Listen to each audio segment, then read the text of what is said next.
सरकार को 10 दिन समय देला राज्य घरोई बस मालिक संघ दाबी पूरण पर 10 दिन मोहलत। दाबी पूरण नहेले धर्मघट को ओह्लाइब संघ गड़िब नाही बस। बस भड़ा वृद्धि एवं वार्षिक रक्षणाबेक्षण बाबद रे बेस प्राइस वृद्धि करी तुरंत पदक्षेप ग्रहण करने राज्य सरकार को स्मारक पत्र प्रदान करने को आज संघर कार्यकारी कमिटी बैठक अनुष्ठित होता। समस्त जिल्लारू कर्मकर्ता बैठक में जोग देथिले। मैंने जानते जो डीजेल दर वृद्धि होची से द्वारा आम गाड़ी चल पार्नु अन्य आनुषंगिक दर वृद्धि एवं जो आज ऑटोमेटिक मेकानिज्म 2016 रु है केवल डीजेल प्राइसटा वृद्धि होची किंतु अन्य प्राइस वृद्धि होना तार प्रतिवाद रे आज सारा ओडिशा रु सब जिल्लारू आमर zonal committee vice president secretary समस्त आसमान निष्पत्ति है गाड़ी जब भड़ा न बढ़ आम चल पारू ना जिते शीघ्र पारिक सरकार को करंतु ना विकल्प किसी ना गवर्नमेंट गोटे मेमोरांडम दौचु जे याकू जदि तुम न कर 10 दिन पर 10 दिन आम सरकार को समय देलु 10 दिन भितर या निष्पत्ति न ग्रहण कर आम बाध्य आम गाड़ी बंद कर। इस संपर्क में अधिक सूचना कटक रिपोर्टर आम सहित जोड़ी होती जय महांती। जय जेहेतु तैल दर वृद्धि होइछि एवं बस भड़ा वृद्धि दाबी करा जायछि घरोई बस मालिक संघ पक्षरु एवं डेडलाइन दिया जायछि 10 दिन पई अर्थात दाबी जदि पूर्ण न हेउछि आगो को संघ धर्मघट को ओह्लाइब। जाय सुनीता देखंतु ये वर्तमान गोटे चिंताजनक स्थिति हुए तो आग को सृष्टि हो पारे जदि राज्य घरोई बस मालिक संघ धर्मघट डाकरा दिए गोटे 10 दिन अल्टीमेटम राज्य सरकार को परिवहन विभाग को से माने आज दवापाई बैठक रे निष्पत्ति आज हेची एवं गोटे मेमोरांडम से माने आज ऑनलाइन पठाई से माने निजे जाइकी मध्य गोटे स्मारक पत्र प्रदान करेंगे सरकार को। तेबे पूरा कथा को जदि आपण देखिबे यही निकट अतीत रे गोटे रेगुलर इंटरवल आमे देखिले जे तेलर दर वृद्धि पाइला पेट्रोल डीजेल रेट बढ़िला एवं 4 थर यही प्राइस हाइक होती 4 थर दर बढ़ी एवं यही 15 दिन भितर 15-20 दिन भितर 4 थर जो दर वृद्धि होती 8 टंका रेट बढ़ी पूर्वर जहाँ रेट थिला।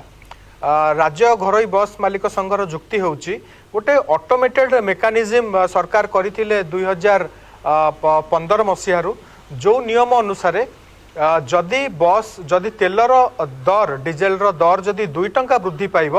ताहले जो साधारण बस अच्छी नॉर्मल बा ऑर्डिनरी कैटेगोरी जो बसेस आम देखु जोड़ा यात्री परिवहन अच्छी एवं जो गुड़ाक एक्सप्रेस बस अच्छी से गुड़ाकर बस भड़ा 1 पैसा बढ़िबो जदि तेल 2 टंका बढ़े बस भड़ा 1 पैसा बढ़िबो एवं अन्य एसी डिलक्स आउ डिलक्स बस गुड़ा जो अच्छी से गुड़ाक 2 पैसा लेखा बढ़िबो। तो सही आधार रे एबे जो 4 थर बढ़िला 8 टंका मोट वृद्धि पाइला सही आधार रे बस भड़ा समुदाय 2 पैसा वृद्धि पाइछि।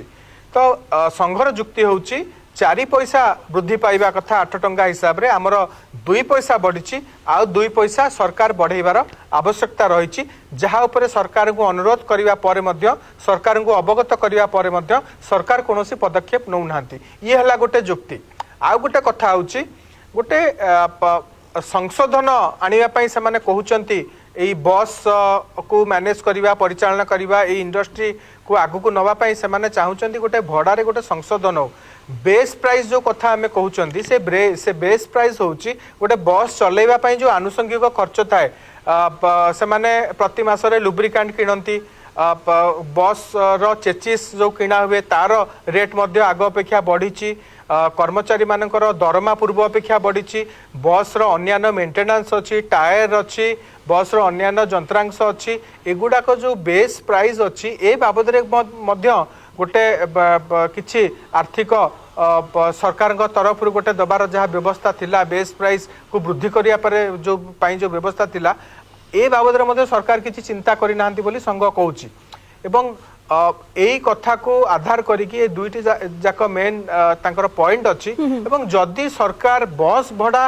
बढ़ौ नाहंती ताले संघ गोटे प्रस्ताव दउची जे आपण जो भाट नौचंती 24% भैट नौचंती ताकू आपण छाड़ कर दियंतु गोटे टंकार 24 पैसा जो भैट नौचंती सरकार ताकू आपण छाड़ कर दियंतु आमे आउ बस भड़ा वृद्धि पई आमे आउ दाबी रखिबुनी तो ये जो पूरा घटनाक्रम अच्छी आपण जो देखिबे गोटे 13टा पॉइंट से माने रखुचंती 13टा पैरामीटर तांकर ए स्मारक पत्र रे सरकार को आगे से माने सामना रे थौचंती एवं जदि सरकार आपको ध्यान नदेले बस से माने चलै पारिबेनी बोली कहउचंती निजर अक्षमता प्रकाश करूचंती एवं 10 दिनर गोटे समय सीमा राज्य सरकार को दिया जायछि ए बाबद रे जे पारे जेतु ये 10 दिनर मोहलत दिया जायछि घरोई बस मालिक संघ पक्षरु एवं जदि यात्री परिवहन व्यवस्था कथा में देखिबा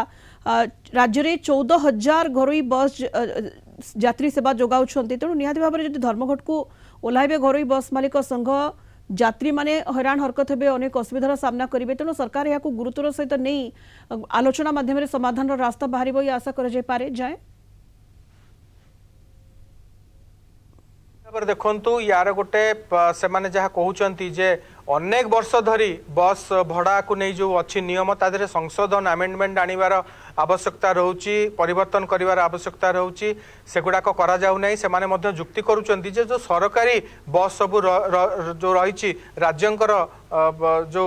परिवहन विभाग अंडर रे जो ओएसआरटीसी अंडर जो सब बसेस अच्छी सुविधा सुजोग सरकार अलग प्रकार दौरान जोटा कि घरोई बस गुड़ा को दौना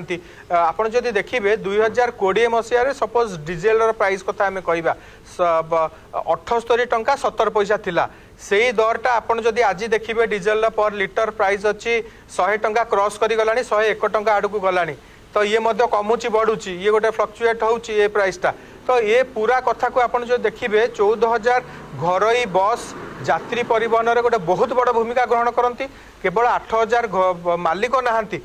4 लाख लोक आपन जो देखिए डायरेक्टली इनडायरेक्टली ए इंडस्ट्री सहित जोड़ी अच्छा बस रे ड्राइवर्स अच्छा कंडक्टर्स अच्छा विभिन्न बस जो जंत्रपाति लुब्रिकांट अमक समक ये सब बहुत कथा अच्छी ताकू नहीं कि जो मैंने व्यापार करती जो मैंने टिकेट बिकती तो ये प्रकार ये इंडस्ट्री रे 4 लाख लोक जोड़ी अच्छा 14,000 बस सीना चलुची अनेक परिवार ए जोड़ी अच्छा हजार हजार तेणु ये कथा को जदि सरकार गुरुत्वर सहित न ने गोटे आलोचना उपर न आसबे गोटे स्थायी समाधान बाट न बार यार चाप यार जो कुपरिणाम आम भाया साधारण लोकों ऊपर पड़ो ए कौन सन्देह ना सुनीता धन्यवाद जय समस्त सूचना पाई जय महांती आम रिपोर्टर लाइव जोड़ी होते संपर्कित अधिक आलोचना।